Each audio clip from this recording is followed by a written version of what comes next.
جس کا ذکر قرآن حکیم میں اللہ تعالیٰ نے فرمایا ہے سورہ التوبہ کی آیت نمبر 36 اور 37 کے اندر. محرم کہتے ہیں حرمت والی چیز کو، یعنی یہ ایسا مہینہ ہے، اور باقی 3 مہینے جن کا ذکر آگے آئے گا ان میں حرام کام کرنا خصوصیت کے ساتھ منع ہے، اور بعض حلال کام بھی حرام ہو جاتے ہیں. مثلا قتال آپ نہیں کر سکتے، ان مہینوں میں کافروں سے بھی آپ جنگ نہیں کر سکتے، اسی لیے اسے محرم کا مہینہ کہا جاتا ہے، عزت والا. اور کتنی تلخ حقیقت ہے کہ اس محرم کے مہینے میں جس میں کافروں سے لڑائی کرنا منع ہے، اس امت نے نبی صلی اللہ علیہ وآلہ وسلم کے پورے گھرانے کو آپ صلی اللہ علیہ وآلہ وسلم کی وفات کے 50 سال کے بعد ذبح کیا ہے محرم کے مہینے میں. جہاں پہ کافروں کو نہیں آپ قتال کر سکتے، مسلمانوں نے آل رسول کو قتل کیا علیہم السلام. اعوذ باللہ من الشیطان الرجیم، بسم اللہ الرحمن الرحیم. سورہ التوبہ آیت نمبر 36. ان عدت الشہور عند اللہ 12 شہرا فی کتاب اللہ، بے شک اللہ کے ہاں مہینوں کی گنتی ہے 12 اللہ کی کتاب لوح محفوظ میں. یوم خلق السماوات والارض، اس دن سے جس دن سے اللہ نے آسمانوں اور زمین کو پیدا کیا ہے 12 مہینے ہیں سال کے. منہا اربعۃ حرم، ان میں سے 4 مہینے ہیں حرمت والے، قرآن میں ان کا ذکر نہیں، وہ احادیث میں آیا. ذالک الدین القیم، یہ ہے سیدھا دین. فلا تظلموا فیہن انفسکم، پس ان حرمت والے مہینوں میں اپنے آپ پر ظلم نہ کرو، گناہوں سے بچو. وقاتلوا المشرکین کافہ، اور مشرکین سے قتال کرو پورا پورا. کما یقاتلونکم کافہ، جیسا کہ وہ تم سے قتال کرتے ہیں. وَاعْلَمُوا أَنَّ اللَّهَ مَعَ الْمُتَّقِينَ، لیکن یہ بھی جان لو کہ اللہ تعالیٰ پرہیزگاروں کے ساتھ ہے. یعنی کافر اگر محرم میں تم پر جنگ تھوپ دیں پھر تم جنگ لڑ سکتے ہو، ادروائز تم یعنی انیشیٹو نہیں جنگ کا لے سکتے.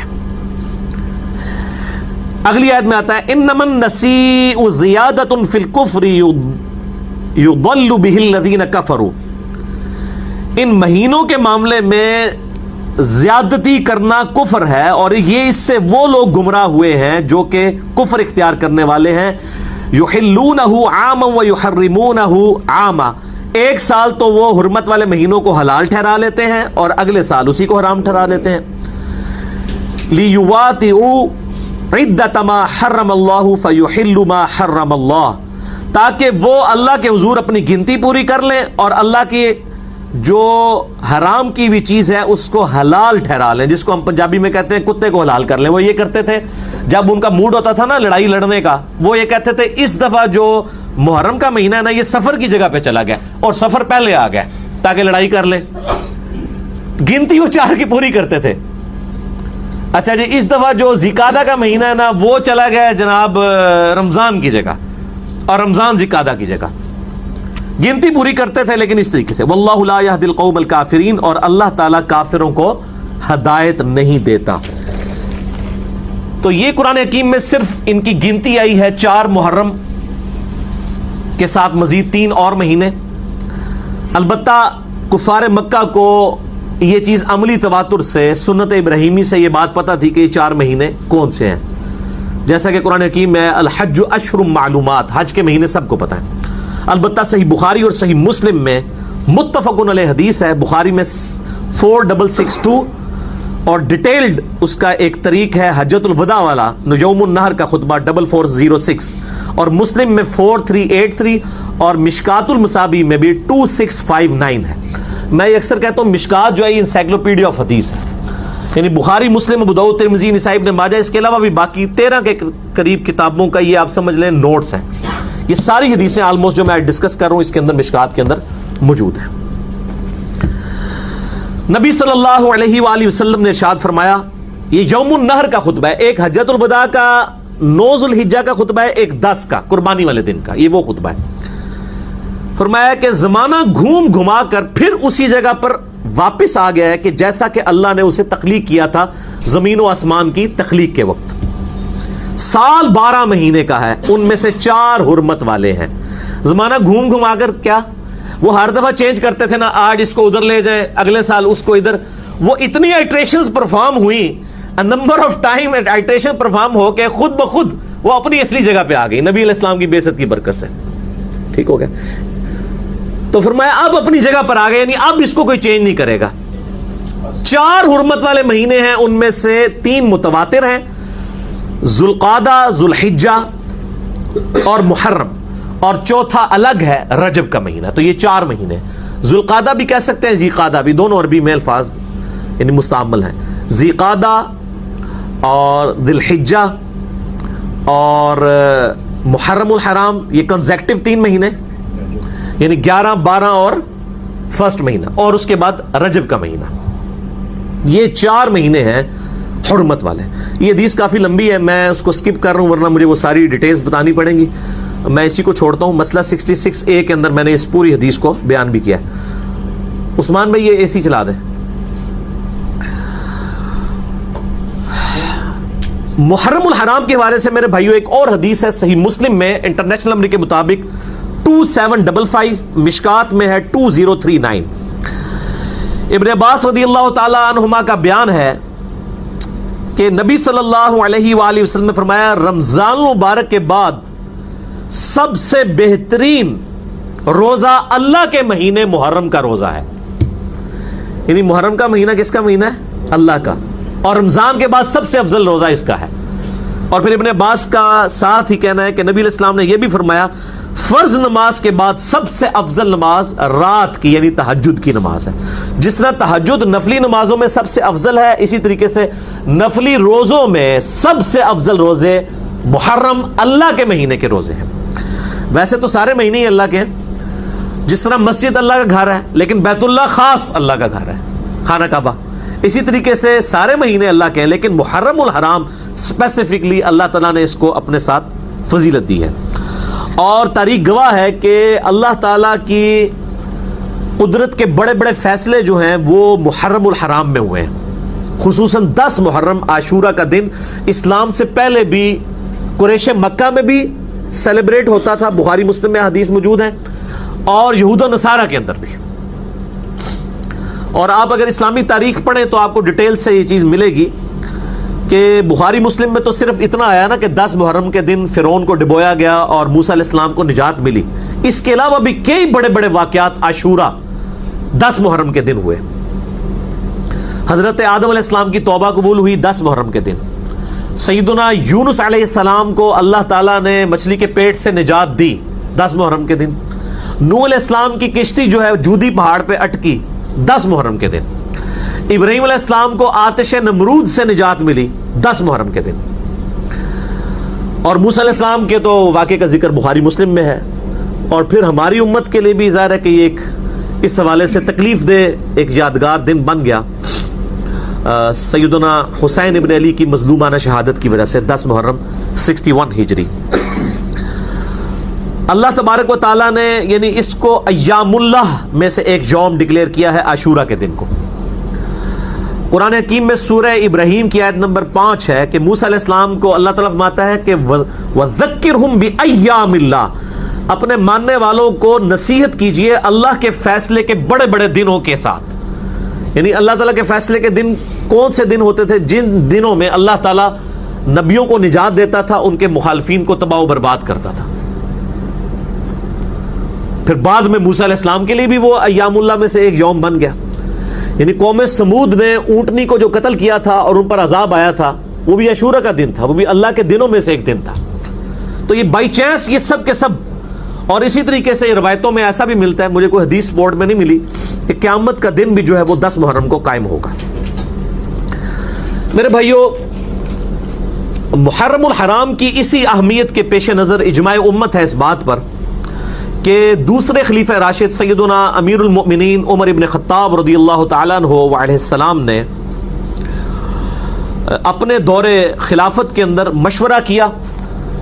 سیدنا مولا علی رضی اللہ تعالیٰ عنہ علیہ السلام نے یہ مشورہ دیا کہ اسلامک کیلنڈر جو ہے یہ ہجرت کے ساتھ سٹارٹ کیا جائے. یعنی نبی علیہ السلام جب مکے سے مدینہ ہجرت کر کے آئے تھے، کیونکہ وہیں سے آپ کی ٹیک آف پوزیشن ہوئی تھی دعوت کے حوالے سے، اور اگلے 17 سال کے اندر 3 براعظموں میں مسلمانوں کی حکومت پہنچ چکی تھی، رومن پرشین امپائر گر گئی تھی. اور سیدنا عثمان غنی رضی اللہ تعالیٰ عنہ نے یہ مشورہ دیا کہ پہلا مہینہ جو ہے وہ محرم کا رکھا جائے، جو اللہ کا مہینہ ہے، حرمت والا مہینہ ہے۔ اگرچہ نبی صلی اللہ علیہ وآلہ وسلم نے ہجرت ربیع الاول کے مہینے میں کی ہے، لیکن اس کو پہلا مہینہ شمار نہیں کیا گیا۔ ہجرت والے سال کو تو پہلا سال لیا گیا، لیکن ربیع الاول کو پہلا مہینہ شمار نہیں کیا گیا۔ اللہ کی نسبت کی وجہ سے حرمت والا مہینہ محرم الحرام کو پہلا مہینہ اسلامی کیلنڈر کا قرار دیا گیا، اور یہ حضرت عمر کی ایک بہت بڑی ایک سمجھ لے خدمت تھی، اور سیدنا علی اور عثمان کے جو مشورے تھے کہ پھر پوری جو امت ہے وہ انہی تاریخوں کے اوپر کھڑی ہے۔ آج ہم جب بات کرتے ہیں ہم کہتے ہیں کہ نبی علیہ السلام نے ہجرت کے بعد 2 ہجری کے اندر غزوہ بدر لڑی، 3 ہجری کے اندر غزوہ احد ہوئی، 5 ہجری کے اندر غزوہ خندق ہوئی، 6 ہجری کے اندر صلح حدیبیہ ہوئی، 7 ہجری کے اندر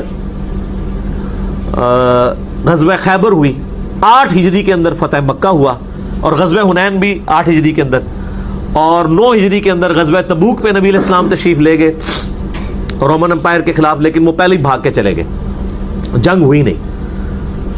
اور اس کے بعد نبی علیہ السلام 1-1.5 سال کے بعد وفات پا گئے، اور پھر 14 ہجری کے اندر جنگ یرموک ہوئی رومن امپائر کے خلاف، اور وہ مسلمانوں کے سامنے گھٹنے ٹیک گئے، جزیہ دینے پہ آمادہ ہو گئے، اور 14 ہجری میں ہی 3-4 مہینے کے بعد جنگ قادسیہ لڑی گئی پرشین امپائر کے خلاف، وہ تو پوری کی پوری امپائر مسلمانوں کے پاس آ گئی، اور 2 سپر پاورز جو صدیوں سے پوری دنیا پہ حکمران تھی وہ مسلمانوں کے قدموں میں ڈھیر ہو گئی، آندہ 1000 سال کے لیے آلموسٹ۔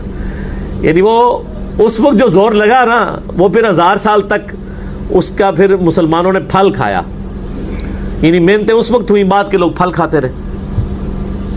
اور اس کے بعد بھی آپ دیکھ لیں، ہم جب بھی کسی یعنی صحابی کی بات کرتے ہیں سن وفات کی تو ہم ہجری میں ہی بات کرتے ہیں۔ حضرت ابو بکر نبی علیہ السلام سے شروع کر دیں، آپ صلی اللہ علیہ وآلہ وسلم کی سن وفات 11 ہجری، سیدنا ابو بکر 13 ہجری، سیدنا عمر 23 ہجری 26 ذوالحجہ، یکم محرم نہیں، یہ جعلی گل ہے۔ آپ اندازہ کریں، آپ گوگل پہ جا کے لکھیں کہ حضرت عمر کی بایوگرافی تو 26 ذوالحجہ پتہ چلے گا آپ کو، اور یہ صرف پاکستان انڈیا میں یکم محرم منائی جا رہی ہے، وہ بھی کوئی 20-25 سالوں سے، باقی پوری دنیا کو نہیں پتا کہ یکم محرم ہے۔ یہ 10 محرم کو نیچے کرنے کے لیے انہوں نے ایک جعلی چیز گھڑی، میں انشاءاللہ اینڈ پہ بتاؤں گا بھی۔ اس کے بعد سیدنا عثمان 35 ہجری، سیدنا علی 40 ہجری، اور اسی طریقے سے آخری صحابی 110 ہجری میں ابو طفیل عامر بن واصلہ فوت ہوئے، اور پھر تابعین میں آ جائیں حسن بصری، ابن سیرین، یہ دونوں 110 ہجری میں فوت ہوئے، امام زہری 124 ہجری میں، امام جعفر علیہ السلام 148 ہجری میں، امام حنیفہ 150 ہجری میں، امام مالک 179 ہجری میں، امام شافعی 204 ہجری میں، اس کے بعد احمد بن حنبل 241 ہجری میں، امام بخاری 256 ہجری میں، اور اس کے بعد امام مسلم 261 ہجری میں۔ یہ کنٹینیوس آپ سب کچھ ہجریوں میں ہی گنا جا رہا ہوتا ہے، ٹھیک ہو گیا۔ اور آج الحمدللہ 5 محرم الحرام 1440 ہجری ہے، یعنی نبی صلی اللہ علیہ وآلہ وسلم کو دنیا سے گئے ہوئے آلموسٹ 1430 سال گزر چکے ہیں، یعنی وہ آپ 11 ہجری تک وہ بھی شامل کر لیں۔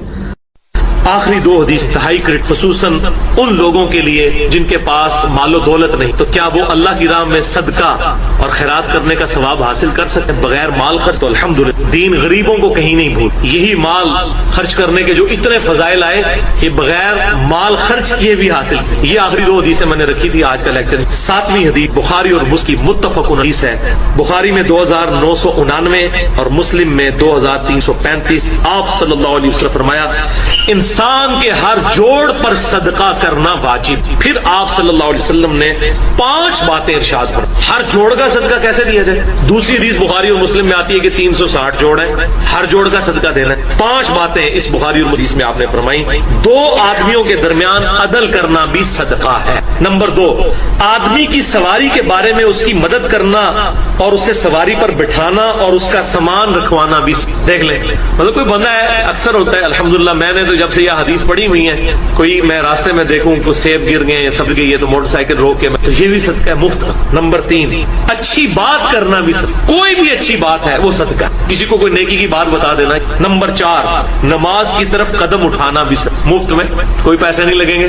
نمبر 5، راستے سے تکلیف دہ چیز دور کر دینا بھی۔ اور بخاری اور مسلم کی ایک اور حدیث میں آتا ہے کہ آپ صلی اللہ علیہ وسلم نے فرمایا ایک شخص راستے سے گزر رہا تھا، اس نے ایک درخت گرا ہوا دیکھا تو لوگوں کو تکلیف ہو رہی تھی گزرنے کی وجہ سے، مسئلہ آ رہا تھا، اس نے وہ درخت ہٹا دیا، اللہ تعالیٰ نے اسے بخاری اور مسلم۔ اور ایک اور حدیث بخاری اور مسلم کی متفق علیہ حدیث ہے کہ آپ صلی اللہ علیہ وسلم نے یہاں تک ارشاد فرمایا کہ جو شخص کوئی درخت اگاتا ہے یا کوئی کھیتی اگاتا ہے اور وہاں سے آ کے پرندے کھاتے ہیں اور لوگ بھی اس سے کھا پی لیتے ہیں فی سبیل اللہ، تو اللہ تعالیٰ اس کے لیے بھی صدقہ۔ اسی طریقے سے صحیح بخاری اور صحیح مسلم کی ایک اور متفق علیہ حدیث ہے کہ آپ صلی اللہ علیہ وسلم نے ارشاد فرمایا اگلے زمانوں میں ایک بدکار عورت تھی، وہ راستے سے گزر رہی تھی، اس نے ایک کتے کو پیاسے حالت میں دیکھا، اس نے اپنا دوپٹہ اتار کر اپنا جو چمڑے کا موزہ ہے اس سے باندھ کر کنویں میں لٹکا کے اس چمڑے کے موزے میں پانی نکال کر اس کتے کو پانی پلایا، اللہ تعالیٰ نے اس بدکار عورت کو اس کی وجہ سے، یہ بخاری اور اسی طریقے سے بخاری اور مسلم کی متفق علیہ حدیث ایک اور ہے کہ آپ صلی اللہ علیہ وسلم نے فرمایا اس کا سائملٹینیس کنٹراسٹ کہ ایک عورت جو بڑی نیکوکار تھی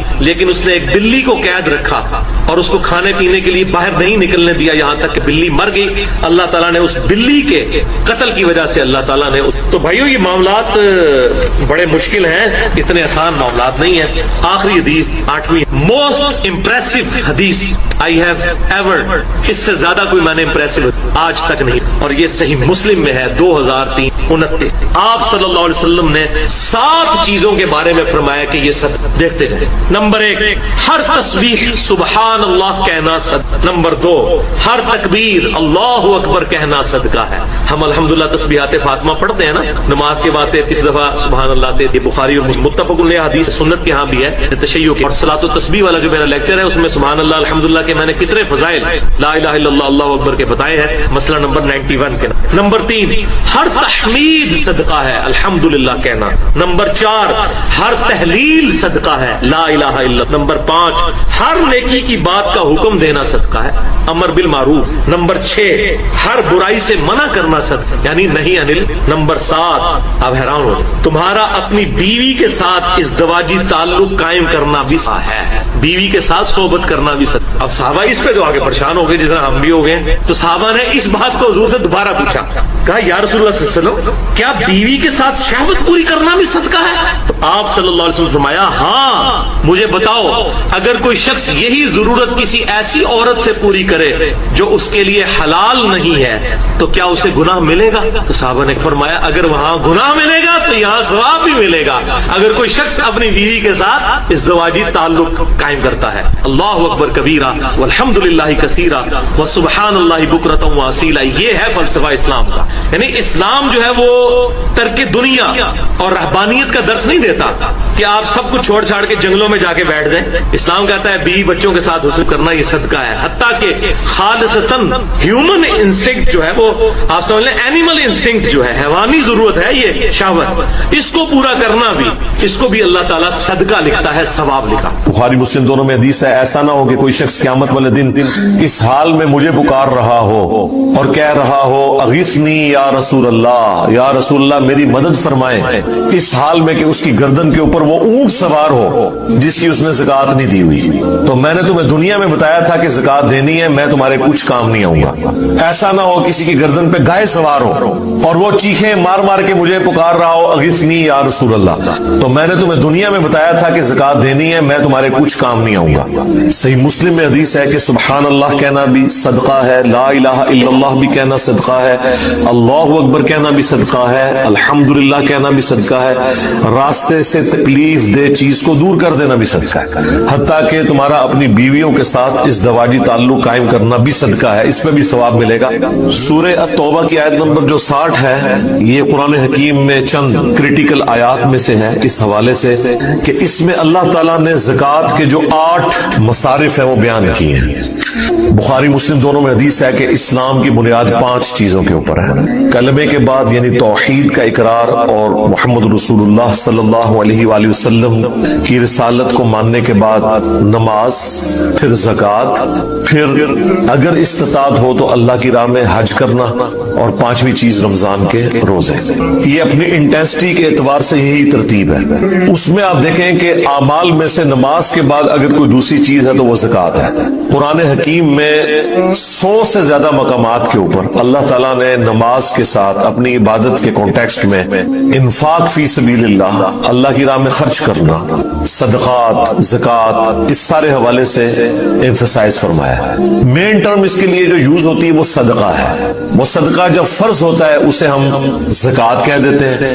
عام جو نفلی صدقات ہیں ہم ان کے لیے صدقہ کا لفظ استعمال کر رہے ہوتے ہیں. ویسے احادیث میں تو یہ ایک جنرلائز ٹرم ہے. صحیح مسلم میں حدیث ہے کہ سبحان اللہ کہنا بھی صدقہ ہے, لا الہ الا اللہ بھی کہنا صدقہ ہے, اللہ اکبر کہنا بھی صدقہ ہے, الحمدللہ کہنا بھی صدقہ ہے, راستے سے تکلیف دہ چیز کو دور کر دینا بھی صدقہ ہے, حتیٰ کہ تمہارا اپنی بیویوں کے ساتھ ازدواجی تعلق قائم کرنا بھی صدقہ ہے, اس پہ بھی ثواب ملے گا. صحابہ نے پوچھا اس پہ بھی ثواب ملے گا؟ تو آپ نے فرمایا اگر یہی کام تم کسی ایسے طریقے سے پورا کرو جو تمہارے لیے حلال نہیں تو کیا تمہیں گناہ ہوگا؟ تو صحابہ نے کہا ہوگا یا رسول اللہ. تو فرمایا اس پہ ثواب بھی ملے گا. تو صدقہ ایک پنجابی میں بولا جاتا ہے جو ہم کوئی شخص بیمار ہو جائے اس کی صحت کی بحالی کے لیے, بیماری دور کرنے کے لیے کوئی کالا بکرا یا کالا مرغا دے دیتے ہیں, یا گوشت منگوا کے اس کے سر کے اوپر سے پھیر کے, جو یہ ہماری ایک چل رہی ہے ایک ٹریڈیشن کے طور پہ. اس سر سے پھیرنا تو کوئی ضروری نہیں ہے, آپ ویسے ہی اللہ کی راہ میں خرچ کریں تو اس کے لیے صدقہ کا لفظ بولا جاتا ہے.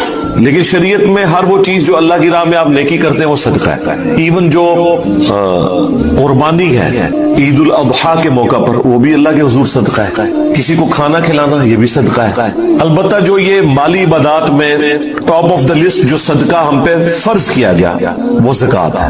ایک اور ہے واجب کے درجے میں, وہ صدقہ فطر ہے جو ہم رمضان کے روزوں کے بعد دیتے ہیں. عید کی نماز سے پہلے وہ دینا ہوتا ہے, اس کے لیے بھی صدقہ کا لفظ استعمال ہوا. بل یہاں اسپیسیفکلی جو صدقات ہیں یعنی جو زکوٰۃ کلیکٹ کی جاتی ہے اس کے 8 مصارف بیان ہونے جا رہے ہیں. اور زکوٰۃ کس کس چیز میں ہوگی؟ مال میں, اور آپ کی جو کاروبار میں انویسٹمنٹ ہوئی ہے, مال تجارت, وہ کسی بھی فارم میں ہو اس کے اوپر آپ کی زکوٰۃ ہوگی. اور کس پہ نہیں ہوگی؟ جو آپ کی ضروریات اصلیہ کی چیزیں ان پہ نہیں ہوگی. یہاں پہ صرف زکوٰۃ کے مصارف آئے کہ وہ زکوٰۃ آپ نے خرچ کن مدوں میں کرنی ہے. ظاہر ہے جب تک خلافت اسلامیہ قائم تھی اس وقت تو یہ بیت المال میں ساری زکوٰۃ جمع ہوتی تھی, اور خلیفۃ المسلمین جو ہے وہ اس اعتبار سے تقسیم کرتا تھا کہ کون غریب ہے جس کا آپ نے وظیفہ لگانا ہے, قیدی چھڑوانے ہیں, مؤلفۃ القلوب کون سے ہیں, اسی طریقے سے زکوٰۃ کے جو کلیکٹر ہیں ان کو اس میں سے تنخواہ دینا. لیکن اب جب کہ یہ سارے کا سارا نظام تتر بتر ہوا ہے, بیت المال تو ہے بس نام کا ہی ہے, وہ بھی سمجھ لیں پولیٹیشنز کی یاشی کے ایک ذریعے ہی بنے ہوئے ہیں, بہت کم ہی پازیٹیولی اس کا یوز ہوتا ہے, اس لیے زیادہ تر لوگ تو اپنی زکوٰۃ خود دیتے ہیں. اور ویسے ٹیکسز کی شکل میں جو الگ سے ہمارے اوپر ان لوگوں نے مسلط کیا وہ الگ سے ہے. تو یہ جو 8 مصارف ہیں یہاں پہ سورہ توبہ کی آیت نمبر 60 میں کور ہوئے ہیں. چونکہ منافقین سے ریلیٹڈ یہ صورت ہے زیادہ تر, غزوہ تبوک کی کمنٹری, اور منافقین کے لیے مال خرچ کرنا بڑا ایشو ہوتا ہے. اس لیے آپ دیکھیں اسلام کی پہلی جنگ جو ہوئی ہے نا نبی الاسلام کی وفات کے بعد, وہ ہوئی زکوٰۃ کے ایشو کے اوپر ہے. وہ کلمہ گو مسلمان تھے, انہوں نے کہا حضور فوت ہو گئے ہیں, بس قرآن میں آیا تھا کہ اے نبی ان کے مال میں سے صدقہ زکوٰۃ وصول کرو, چونکہ اب حضور فوت ہو چکے ہیں تو ابو بکر کو تو ہم نہیں دیں گے, یہ تو نبی الاسلام کے لیے خاص تھا. اس طرح باطل تعویلات کرنی شروع کر دی. تو پھر ایز اے لاسٹ ریزارٹ بخاری مسلم میں آتا ہے حضرت ابوبکر نے ان کے خلاف تلوار اٹھائی. بس وہ 1-2 قبیلے کے خلاف تلوار اٹھائی, باقیوں کو ویسے ہی نصیحت ہوگی. ٹھیک ہے, اس میں حضرت ابوبکر کا خطبہ ہے بخاری مسلم میں, انہوں نے کہا کہ جس طرح اللہ تعالیٰ نے اپنا حق رکھا ہے ہمارے اعمال کے اعتبار سے نماز میں, اور اسی طریقے سے اللہ تعالیٰ نے حق رکھا ہے مال میں بھی زکوٰۃ کی شکل میں. جو نماز میں اور زکوٰۃ میں فرق کرے گا وہ کافر تصور ہوگا, میں اس کے خلاف قتال کروں گا. اگرچہ بعض صحابہ ریلیکٹنٹ تھے لیکن بعد میں وہ بھی قائل ہو گئے, اور الٹیمیٹلی پھر مسلمانوں نے قتال کیا ان لوگوں کے خلاف جو منکرین زکوٰۃ تھے. جو باقی بچ گئے تھے انہوں نے ویسے ہی توبہ کر لی, انہیں سمجھ آ گیا کہ یہ ظاہر ہے جیب ڈھیلی کیے بغیر تو آپ خدا کے ساتھ اپنی کمٹمنٹ شو کر ہی نہیں سکتے. ان میں سے بعض ایسے بھی تھے جو کہتے تھے کہ ہم خود زکوٰۃ کلیکٹ کریں گے اور اپنے قبیلے پہ خود ہی لگا لیں گے, آپ کو جمع نہیں کروائیں گے. تو یہ بھی اب پھر سارا سرکاری نظام حکومت کیسے چل سکتا ہے جب تک کہ سینٹرل پول کے اندر ساری رقم جمع نہ ہو، جبکہ خلافت کا نظام بھی قائم ہو۔ بہرحال آج کل تو ہم ایسا کرتے ہیں کہ ہم اپنی مرضی سے زکوٰۃ 2.5% نکال دیتے ہیں، جو عام سونا چاندی اور نوٹ کرنسی کی صورت میں جو نکالی جاتی ہے۔ یہاں پہ 8 وہ مصارف ہیں جن پہ خرچ کرنا ہے خلیفۃ المسلمین نے، یا اگر کوئی انڈیویجول اپنی زکوٰۃ نکال رہا ہے تو اس نے وہ ان جگہوں کے اوپر خرچ کرنا ہے اس کو۔ اور اس حوالے سے نبی اسلام کی بڑی سختی ہے، بخاری مسلم دونوں میں حدیث ہے، ایسا نہ ہو کہ کوئی شخص قیامت والے دن اس حال میں مجھے پکار رہا ہو اور کہہ رہا ہو اغیثنی یا رسول اللہ، یا رسول اللہ میری مدد فرمائے، اس حال میں کہ اس کی گردن کے اوپر وہ اونٹ سوار ہو جس کی اس نے زکوٰۃ نہیں دی ہوئی۔ تو میں نے تمہیں دنیا میں بتایا تھا کہ زکوٰۃ دینی ہے، میں تمہارے کچھ کام نہیں آؤں گا۔ ایسا نہ ہو کسی کی گردن پہ گائے سوار ہو اور وہ چیخیں مار مار کے مجھے پکار رہا ہو اغیثنی یا رسول اللہ۔ اب یہ اغیثنی یا رسول اللہ وہ بیج ہے جو بنایا کرتے تھے یہ لوگ یہاں لگانے کے لیے، ہم خود بھی لگایا کرتے تھے، ہمیں یہ پتہ ہی نہیں ہے کہ اغیثنی یا رسول اللہ جو بیج ہے یہ تو نبی اسلام نے کہا یہ نہیں کہنا، میں نے جو بتانا تھا تمہیں بتا دیا، اللہ کے حضور پکڑے جاؤ گے۔ پھر حضور علیہ السلام نے ایک ایک چیز گنوائی، حتیٰ کہ بخاری مسلم میں یہاں تک آیا کہ یہ جو بھیڑ بکریاں اونٹ اور گائے جن کی تم زکوٰۃ نہیں دیتے ان کو اللہ تعالیٰ موٹا تازہ اور بہت زیادہ وزنی کر دے گا قیامت والے دن عذاب میں اضافے کے لیے، پھر گردن پہ سوار کر۔ یار یہ عام اونٹ نہیں کوئی اپنی گردن پہ اٹھا سکتا، اور جب یہ موٹا تازہ ہو کے عذاب کی شکل میں مسلط کر دیا جائے۔ پھر بخاری مسلم میں آیا کہ سونا اور چاندی جس کی زکوٰۃ لوگ نہیں دیتے یہ گنجے سانپ کی شکل میں مسلط کر دیے جائیں گے اور گلے میں اس کا توق ڈالا جائے گا۔ اور سورہ توبہ کی آیت نمبر 31 تو آپ پہلے ہی پڑھ چکے ہیں کہ جو لوگ اللہ کی راہ میں خرچ نہیں کرتے، سونا اور چاندی انہوں نے جوڑا ہوا ہے، قیامت والے دن یہ سونا اور چاندی آگ کے اوپر، جہنم کی آگ کے اوپر گرم کیا جائے گا، اور ان کی پیشانیاں، ان کی پیٹھیں اور ان کے پہلو داغے جائیں گے، اور اللہ تعالیٰ فرمائے گا یہ وہ مال ہے جو تم نے دنیا میں جوڑ کے رکھا تھا اور میری راہ میں خرچ نہیں کیا تھا۔ یعنی وہ پگھلا کے وہ جس طرح دنیا میں بھی آپ کو پتا ہے پرانے زمانے میں بھی رومنز کی سزائیں جو ملتی ہیں نا، وہ یہی کیا کرتے تھے کہ وہ لوہے کی سلاخیں گرم کر کے لگایا کرتے تھے اپنے دشمنوں کو۔ تو اللہ تعالیٰ فرمائے کہ جن لوگوں نے زکوٰۃ نہیں دی، اور یہ قرآن میں سورہ توبہ کی آیت نمبر 31 آنورڈ گزر چکی ہے یہ ساری کی ساری باتیں، تو یہاں پر وہ مصرف آ رہا ہے۔ چونکہ سورہ توبہ ہے لہذا صرف اعوذ باللہ سے اس کا آغاز کریں گے۔ اعوذ باللہ من الشیطان الرجیم، انما الصدقات للفقراء والمساکین، صدقات جو زکوٰۃ کی شکل میں ہیں وہ تو صرف ہیں فقیروں کے لیے۔ یہ فقیر سے مراد یہ جو مانگنے کے لیے آتے ہیں یہ نہیں، یعنی جو غریب لوگ ہیں جن کے لیے 2 وقت کی روٹی ایشو ہے۔ اب اس کی پوری جو کیلکولیشن کس طریقے سے ہوگی وہ میں مسئلہ 95A کے اندر بیان کر چکا ہوں۔ والمساکین، اور جو مسکین لوگ ہیں، مسکین وہ غرباء ہیں جن کی حالت بتاتی ہے کہ ان کے اوپر فاقے ہے لیکن وہ کسی کے آگے ہاتھ بھی نہیں پھیلاتے۔ فقیر تو پھر بھی ہاتھ پھیلا لیتا ہے، مسکین وہ لوگ ہیں جو ہاتھ بھی نہیں پھیلاتے۔ والعاملین علیہا، اور جو زکوٰۃ کے کام کے اوپر مامور ہیں، یعنی وہ کلیکٹ کرتے ہیں زکوٰۃ، ان کی تنخواہیں بھی اس میں سے جائیں گی۔ وہ بڑا مشکل کام تھا، آپ کیا سمجھ سکتے ہیں، گاؤں ایریا میں دور دراز جانا اور بھیڑ بکریاں کلیکٹ کرنا، پھر وہ لا کے بیت المال میں جمع کروانا، کئی مہینوں کا سفر ہوتا تھا ان کا۔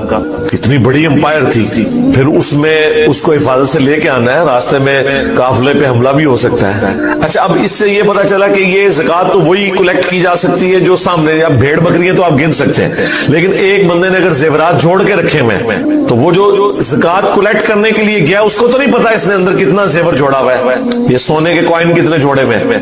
اس کیس میں پھر اس نے خود ایمانداری سے زکوٰۃ نکالنی ہے۔ البتہ جو مویشی رکھے ہوئے تھے وہ تو گن لیتے تھے، ہاں اس کے پاس اتنے مویشی ہیں تو اس کے گیس اتنی وہ زکوٰۃ دے گا۔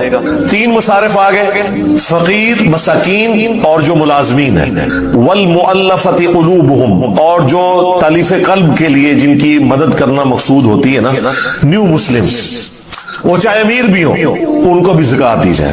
بخاری مسلم میں آتا ہے نا کہ وہ صفوان کو نبی الاسلام نے 100 اونٹ دے دیے، اور دوسری طرف انصار مدینہ جو پوری زندگی قربانیاں کرتے رہے ان کو کچھ بھی نہیں، اور اسی وجہ سے پھر وہ چند نوجوان انصار کی زبان سے یہ گستاخانہ جملے نکل گئے کہ ابھی تو قریش کا خون ہماری تلواروں سے ٹپک رہا ہے اور اس شخص پہ اس کے قبیلے قریش کی محبت غالب آ گئی ہے، یعنی رسول اللہ کی طرف انہوں نے اس کا اشارہ کیا۔ نعوذ باللہ، اللہ تعالیٰ نے وحی کے ذریعے حضور حضور کو بتا دیا.